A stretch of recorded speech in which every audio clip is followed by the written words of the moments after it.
దేవుని వాక్యాన్ని ధ్యానం చేసుకుందామండి. ఆదికాండం 42, 1, 2 వచనాలు. ధాన్యం ఐగుప్తులోనున్నదని యాకోబు తెలుసుకొనినప్పుడు మీరేలా ఒకరి ముఖములు ఒకరు చూచుకొనుచున్నారని తన కుమారులతో అనెను. మరియు అతడు, చూడుడి, ఐగుప్తులో ధాన్యమున్నదని వింటిని, మనం చావక బ్రతుకున్నట్లు మీరక్కడికి వెళ్ళి మన కొరకు అక్కడి నుండి ధాన్యం కొనుక్కొని రండి అని చెప్పగా, దేవునికి స్తోత్రం కలుగునుగాక. మన దేవుడు పరిశుద్ధుడై ఉన్నాడండి. ఆయన బిడ్డలమైనటువంటి మనల్ని కూడా ఆయన అంటున్నాడు, నేను పరిశుద్ధుడై ఉన్న ప్రకారం మీరు కూడా పరిశుద్ధులుగా ఉండండి అని చెప్పాడు ఆయన. అయితే మనుషులమైన మనం ఆదాము దగ్గర నుంచి కూడా పొరపాటులో పడిపోవడం జరిగింది. అక్కడి నుంచి అలాగ ప్రతి ఒక్కరూ కూడా మానవమాత్రులంగా తప్పిదాలు మన జీవితాల్లో జరుగుతూనే ఉంటాయి, మనకున్న బలహీనతలను బట్టి. అయితే యేసయ్య ఆయన యొక్క ప్రధాన సంకల్పం ఏంటంటే, మనల్ని ఆ యొక్క తప్పిదాల నుంచి విడిపించి, మనల్ని సరిచేసి, మనలో ఇంకా పరిపూర్ణమైనటువంటి మార్పునిచ్చి పరలోకం తీసుకెళ్ళాలన్నదే ఆయన యొక్క ముఖ్య ఉద్దేశం అండి. మనం పరలోకం వెళ్ళాలంటే పరిశుద్ధులంగా ఉన్నప్పుడే పరలోకం వెళ్తాం. అందువల్ల మనం ఏదైనా తప్పిదాలు చేస్తున్నప్పుడు దేవుడు మనల్ని సరిచేయడానికి ప్రయత్నం చేస్తాడు. ఇప్పుడు మనం చదువుకున్నటువంటి భాగంలో ఈవేళ మనం నేర్చుకోవాల్సిన పాఠం ఏంటంటే, యోసేపుని వాళ్ళ అన్నయ్యలు అమ్మేసినప్పుడు, యోసేపుని అమ్మేశారండి వాళ్ళు. అలాగ అమ్మేసినప్పుడు ఆ విషయాన్ని సీక్రెట్గా ఉంచారు. వాళ్ళ తండ్రికి చెప్పరాళ్ళు. చచ్చిపోయినట్టుగా ఆ వస్త్రాన్ని రక్తంలో ముంచి చూపించారు. అయితే దేవుడు వాళ్ళని మార్చాలనుకున్నాడండి. మార్చాలనుకున్నప్పుడు ఏం చేశాడో మనం ఇక్కడ ధ్యానం చేద్దామండి. సర్వప్రపంచంలోనూ భారమైనటువంటి కరువు తాండవం ఆడుతుంటుంటే ప్రజలందరూ కూడా ధాన్యం కొనుక్కోవడానికి ఐగుప్తుకి వెళ్తున్నారండి. అలాగెళ్తున్నప్పుడు యాకోబు ఇంటి వారికి ఈ విషయం తెలిసిందండి. ఏంటంటే ఐగుప్తులో ధాన్యం ఉన్నాయని. ఐగుప్తులో ధాన్యం ఉన్నాయంట అని తండ్రి అనగానే అన్నయ్యలతో, కొడుకులతో అంటాడు ఈ మాట. అనగానే వాళ్ళకి వెంటనే యోసేపు గుర్తొచ్చాడండి. గుర్తొస్తాడు కదా. నేరారోపణ కలిగించే భావనతో ఒకరికొకరు చూసుకున్నారు. అక్కడ అతడు ఎక్కడైనా ఉండొచ్చు అని వాళ్ళకి అనిపిస్తుందండి. ఎక్కడైనా ఉంటాడేమో యోసేపు అని. ఐగుప్తు అనే మాట వినగానే వారికి భయం పుట్టుకొచ్చిందండి.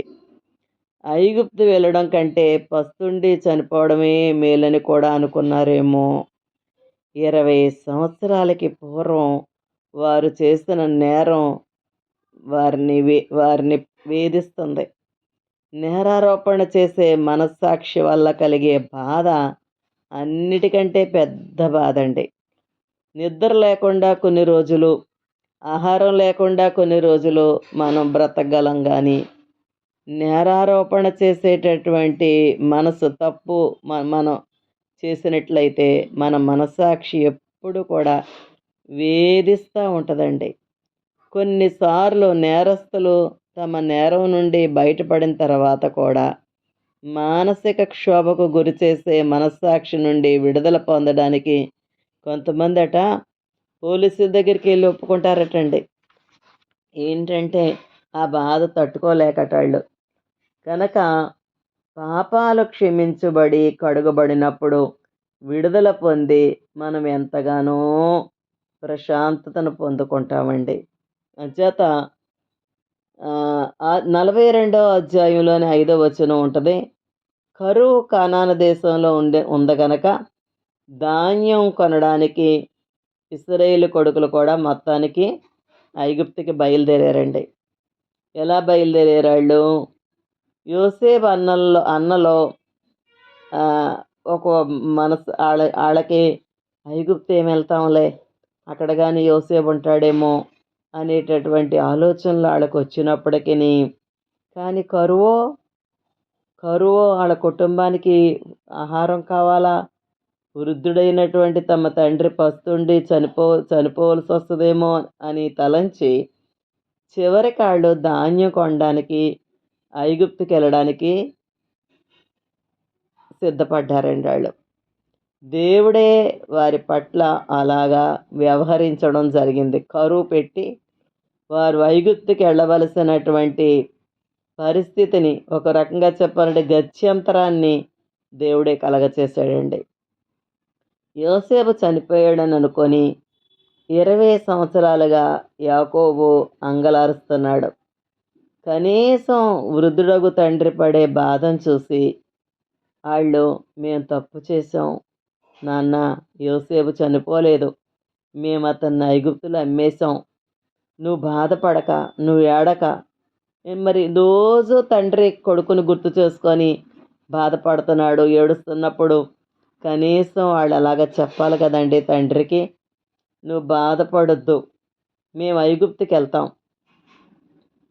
మేము అతన్ని ఎక్కడున్నాడో మేము వెతుకుతాం, మేము ఎలాగోలాగా ప్రయత్నం చేస్తామని తండ్రికి చెప్పుంటే ఎంతో బాగుండేది. కానీ వాళ్ళు మొదట చేసింది తప్పే, యోసేపు నమ్మేయడం.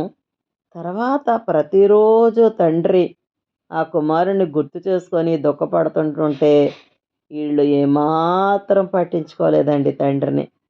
20 సంవత్సరాలు పాపం వలన వారి హృదయాలు కఠినమైపోయినాయండి. మనుషులండి, వాళ్ళు చేసిన అపరాధాన్ని ఎప్పుడైతే ఒప్పుకోరో, ఎప్పుడైతే తప్పు చేయడం మానవ సహజమే, కానీ దాన్ని ఒప్పుకొని అటు దేవుడి దగ్గర మనుషుల దగ్గర ఎప్పుడైతే ఒప్పుకోకుండా వాళ్ళు దాన్ని అలా ఉంచుకుంటారో వాళ్ళ హృదయాలటండి అలాగ చివరికి కఠినమైపోతాయంట. అయితే దేవుడు ఏం చేస్తాడు, ఊరుకోడండి అలా కఠినమైతే. దేవుడే వాళ్ళకి కరువు పంపించాడు. కరువు పంపించి ఐగుప్తుకి వెళ్ళేటటువంటి పరిస్థితిని ఆడ జీవితంలో తీసుకొచ్చాడండి. మన జీవితంలో కూడా మనం ఏదైనా ఒక పాపాన్ని కప్పిపెట్టి హృదయాన్ని కఠినపరుచుకుంటే దేవుడు నీ జీవితంలో కూడా ఆత్మీయమైనటువంటి కరువును రప్పిస్తాడు. చూడండి, తండ్రి ఇంటి నుండి తప్పిపోయిన కుమారుడు ఉపమానాన్ని చూస్తే, తండ్రి ఇంటి దగ్గర నుంచి వెళ్ళిపోయి ఎలా తిరిగి వచ్చాడండి అతను? ఎలా తిరిగి వస్తాడో, ఆ దేశంలో గొప్ప కరువు వచ్చిందండి. అయినా సరే అతడు తన హృదయాన్ని కఠినపరుచుకొని ఇంటికి వెళ్ళిపోవాలని అనుకోడండి. మొదట ఏమనుకుంటాడంటే పందుల్ని మేపడానికి జాయిన్ అవుతాడండి. మొదటగా ఇంటికి వెళ్ళాలని అనుకోడు. అయితే చూడండి, దేవుడు ఎటువంటి పరిస్థితిని ఆ కొడుకు జీవితంలోకి రప్పించాడంటే, పందులు తినేటటువంటి ఆ పట్టు కూడా అతనికి దొరకలేదటండి. అయితే ఇక్కడ ఒక మాట, దేవుని కనికరం ఏం చేసిందంటే అతని తండ్రి ఇంటికి తిరిగి అతన్ని రప్పించింది. అలాగే దావీదు సాక్ష్యం కూడా మనం 119వ కీర్తన 67-71 వచనాలు చదివితే ఉంటాయి. శ్రమ కలగక మునుపు నేను త్రోవ విడిచితిని, ఇప్పుడు నీ వాక్యం అనుసరించి నడుచుకొనుచున్నాను. ఇంకో మాట అంటాడు, శ్రమ నొందియుండుట నాకు మేలాయను. మన హృదయాన్ని కఠినపరుచుకొనినప్పుడు మనలో ఉన్నటువంటి ఆ మొండితనాన్ని బద్దలు చేయబడి మనం దేవుని వైపు తిరగడానికి దేవుడండి కొన్ని ఇబ్బందులు, కొన్ని సమస్యలు, కొన్ని అనారోగ్యాలు మొదలగు వాటిని దేవుడే మన జీవితంలో అనుమతిస్తారండి. కొన్నిసార్లు మనం అనుకుంటాం, ప్రభువా నా జీవితంలో ఒకదాని వెంట ఒకటి ఇలాగ సమస్యలు ఎందుకు అనుమతిస్తున్నావు ప్రభువా అని అడుగుతామట దేవుణ్ణి. అయితే దేవుడు మన ఎడల కృపా సంపన్నుడై ఉన్నారు. మన హృదయం కఠినంగా ఉంది కనుక మన హృదయాన్ని బద్దలు చేసి మనలో పశ్చాత్తాపం పుట్టించడానికి ఆయన అట్టి సమస్యలను మన జీవితంలో ఆయన అనుమతిస్తారటండి. నిన్న కూడా నేను చర్చిలో వాక్యం వింటుంటే పాస్టర్ గారు చెప్తున్నారు, నీ తలలో వెంట్రుకలన్నీ లెక్కించాడు. ఆయనకి నీ తలలో ఒక ఎంట్రుక రాలిపోయినా తెలుసు అంటున్నారండి. అంటే మన పట్ల ఎంత శ్రద్ధ కలిగిన దేవుడో. కొన్నిసార్లు కొన్ని పరిస్థితులు అనుమతించినప్పుడు ఆయనకి మన మీద ప్రేమ లేదు అని అనుకోకూడదండి. ఎందుకంటే ఆయన ప్రేమ వల్లే చూడు. ఇప్పుడు తప్పిపోయిన కుమారుడికి ఆ పందులు తినే పొట్టు కూడా దొరకకపోవడం ఒక రకంగా ఏంటి, దేవుడు నాకు ఇంతలాగా ఇంత కఠినంగా దేవుడు నన్ను శిక్షిస్తున్నాడు అని ఆ కొడుకు అనుకుంటే అది కరెక్ట్ కాదు కదా. అంతవరకు వచ్చే వరకు కూడా అంటే ఆ పొట్టు తిని కడుపు నింపుకుందాం అన్న పరిస్థితి వచ్చేటంత వరకు కూడా అతను తండ్రి గుర్తు రాలేదండి. అప్పుడు తండ్రి గుర్తొచ్చాడండి. ఎప్పుడు? ఆ పొట్టు తినాలనుకున్నప్పుడు తండ్రి ఇంట్లో పనివారికి సహితం సమృద్ధైన ఆహారం ఉంది అనుకుంటాడు. నాకనిపించింది. చూసావా, తండ్రితో ఉండుంటే, ఈ తప్పిపోయిన కుమారుడు తండ్రితో ఉండుంటే, ఈ పొట్టు తినవలసినటువంటి పరిస్థితి, పందులను మేపే పరిస్థితి రాదు కదా అనిపించిందండి. మనం కూడా కొన్నిసార్లు దేవుడి నుండి కొంచెం ఎడమవుతుంటామండి. కొంచెం ఎడమైపోతుంటాం దేవుడికి. అప్పుడు దేవుడు ఏం చేస్తాడంటే మళ్ళీ మనల్ని దగ్గరికి చేర్చుకోవడానికి మనం సంపూర్ణంగా ఆయనకు విధేయత కలిగి జీవించడం కొరకు మాత్రమే కొన్ని పరిస్థితులు అనుమతిస్తారు. కానీ ఆయన మనల్ని కోపించి మన మీద కోపం వల్ల మాత్రం కాదండి. మన హృదయాలను బద్దలు చేసి మనలో పశ్చాత్తాపం పుట్టించడానికి కొన్నిసార్లు మనలో కొన్ని సమస్యల్ని ఆయన అనుమతిస్తారండి. దేవుడు మన ఎడల కఠినంగా వ్యవహరించకుండా ఉండాలంటే మనలో ఒక సున్నితమైన హృదయం, అంటే ఏంటంటే విరిగి నలిగినటువంటి హృదయం ఉండాలండి. విరిగి అలాగ పరీక్షించుకుందామా? విరిగి నలిగినటువంటి హృదయాలుగా మన హృదయాలు ఉన్నాయా? విరిగి నలిగిన హృదయమేనా నాది? దేవుడికి ఆ విరిగి నలిగినటువంటి హృదయం అంట దేవునికి ఇష్టమైనటువంటి బలెటండి. ఇష్టమైనటువంటి బలట. చాలామంది విశ్వాసుల్లో కొంతమంది, ఎక్కువ మందే, కొంతమంది అంటానికి కూడా నేను అనలేను. ఈ సేవకుల్లో కూడా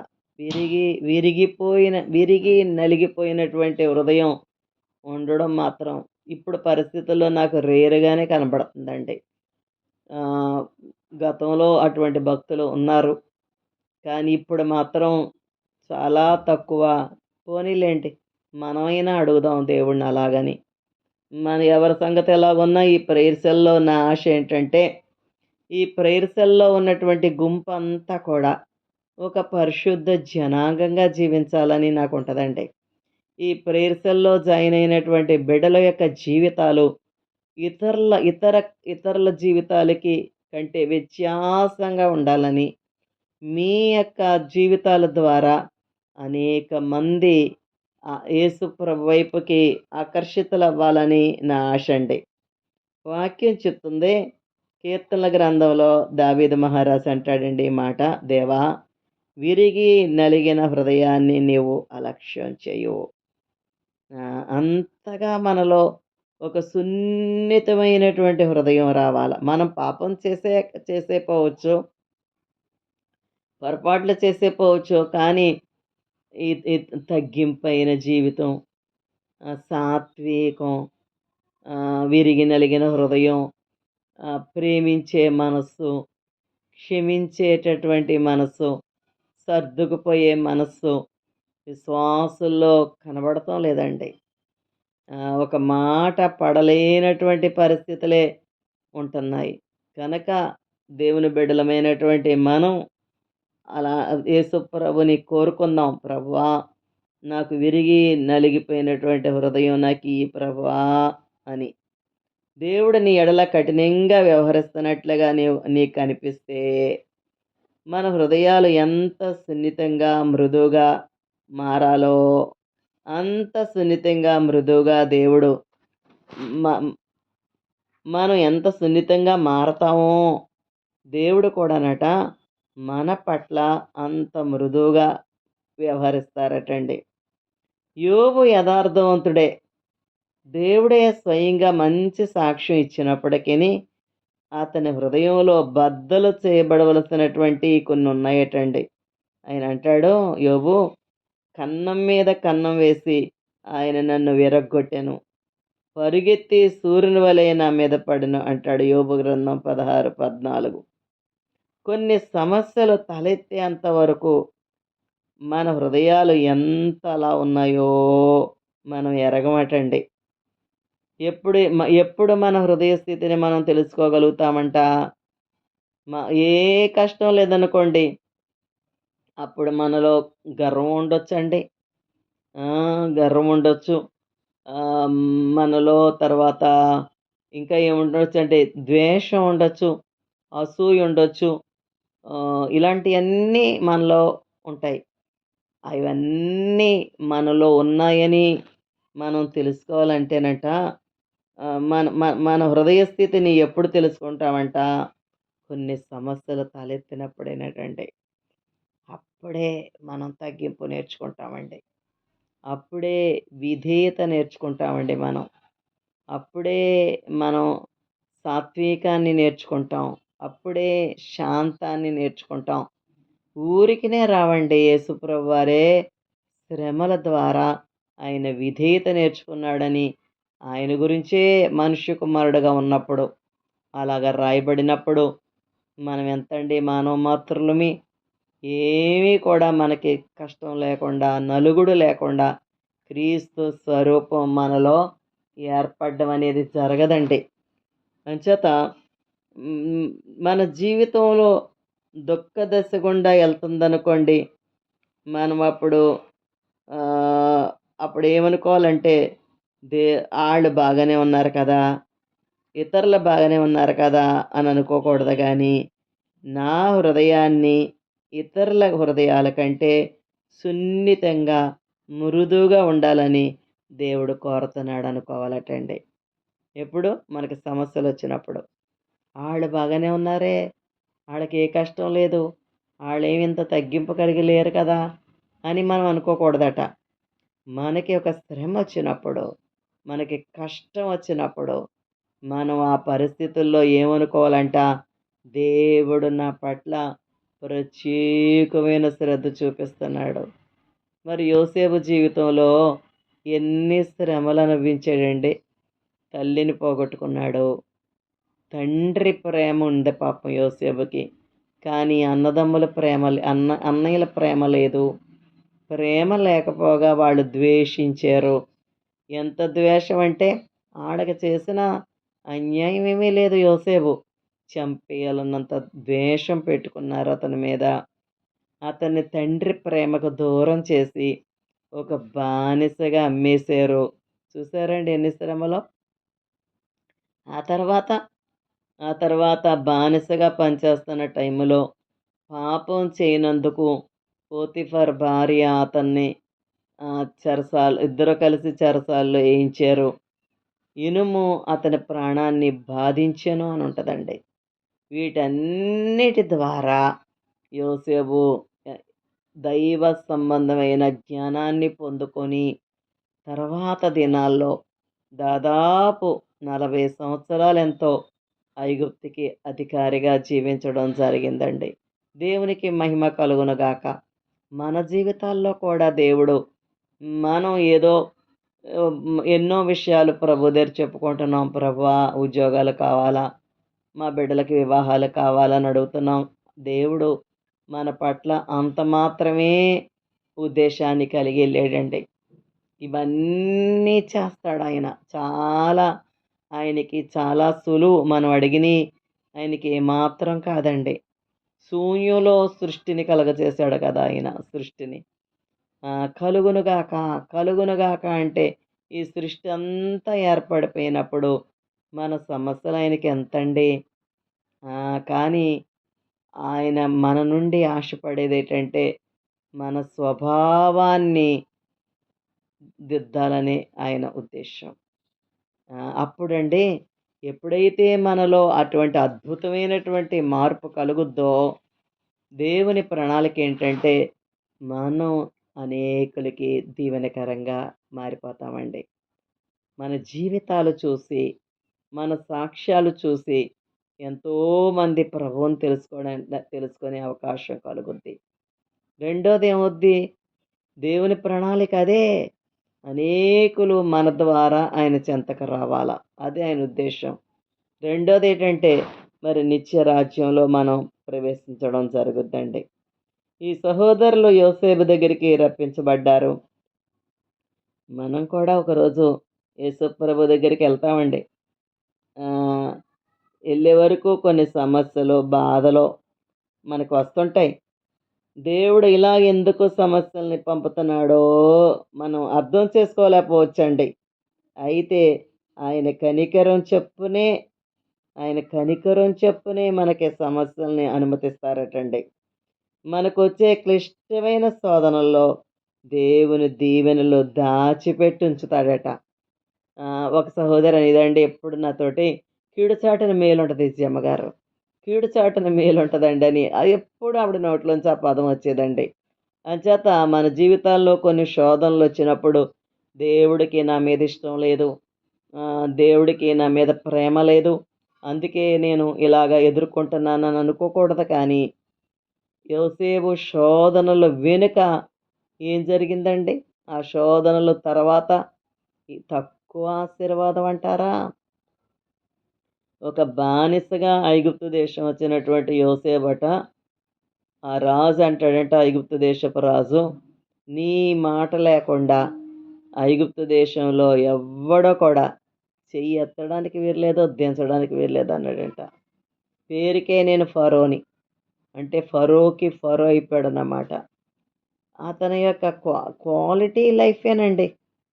ఆ క్వాలిటీ లైఫే అతన్ని అంత హెచ్చింపులోకి తీసుకెళ్ళింది.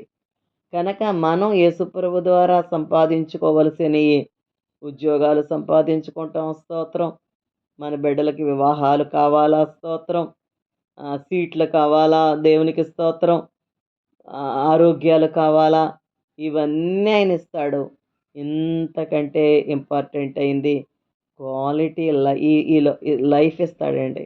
ఈ దినాల్లో చాలామంది క్వాలిటీ లేని లైఫ్‌తో ఉన్నారు.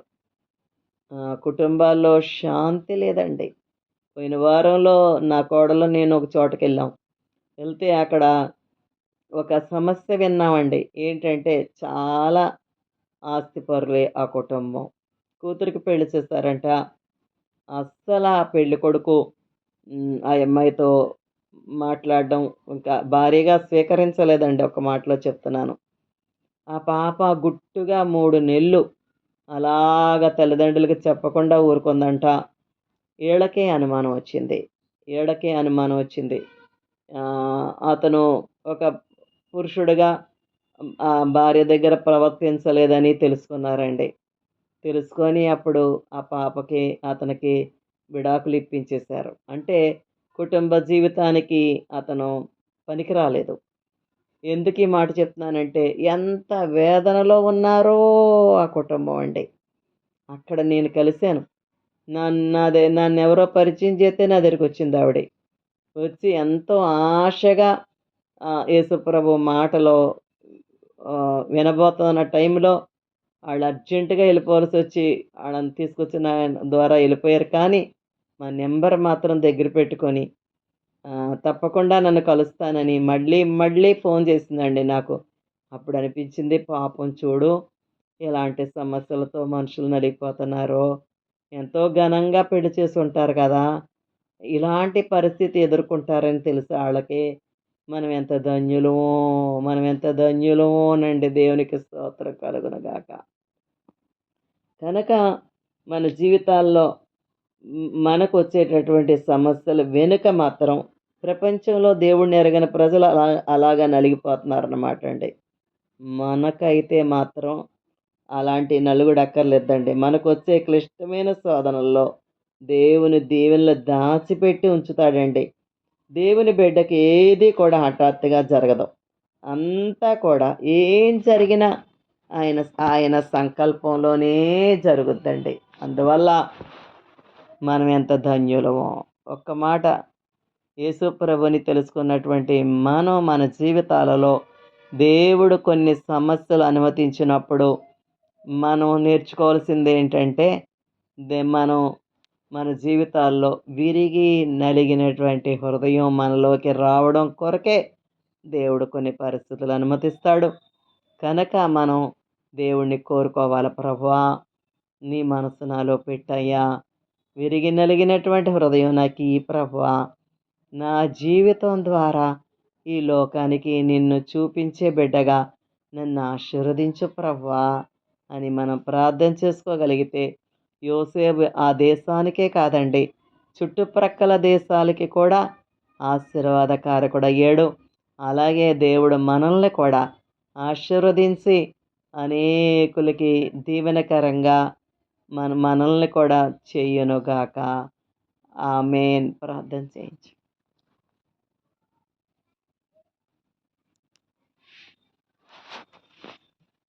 ఎవరైనా ప్రేయర్ చేస్తారండి?